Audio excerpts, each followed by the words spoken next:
কি ব্যাপার, এভাবে তাকিয়ে আছেন কেন? না, এর আগে আপনাকে পুলিশের ড্রেসে দেখছি তো, এই প্রথম অন্য ড্রেসে দেখলাম, তাই। আপনি অনেক সুন্দর, এতদিন সেটা বোঝা যায়নি। বোঝা গেলে কি করতেন? কেন বিয়ে করতে যাচ্ছি না সেটা খুলে বলতাম। ও আচ্ছা। তুলন আমার বন্ধু, ওর মতো ভালো ছেলে শুধু এই শহরে না, সারা পৃথিবীতেই কম আছে।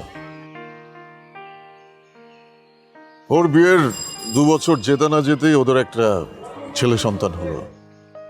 ওর ছেলে যখন বয়স 6 মাস, তখন ওর স্ত্রী আরেকটা ছেলের হাত ধরে চলে গেল। তারপর থেকে বিয়ের প্রতি, মেয়েদের প্রতি এক ধরনের অনীহা। তাহলে বিয়ে না করার পেছনে এটাই প্রধান কারণ? না, আমি অনেক সেন্সিটিভ। কলেজে পড়ার সময় একটা মেয়ের প্রেমে পড়েছিলাম। কিছুদিন যেতে না যেতেই মেয়েটার অন্য একটা জায়গায় বিয়ে হয়ে যায়। তারপর থেকে ওই মেয়ের কথা ভেবে এখনো মাঝে মাঝে কাঁদি। তুলনের মতো অবস্থা যদি আমারও হয়, আমি সেটা সহ্য করতে পারবো না। এই জন্য আমি বিয়ে করতে চাই না। ও, তার মানে আপনি ডিভোর্সের ভয়ে বিয়ে করছেন না? বলতে পারেন, আসলে ভালোবেসে হারানোর চেয়ে না ভালোবাসাই ভালো।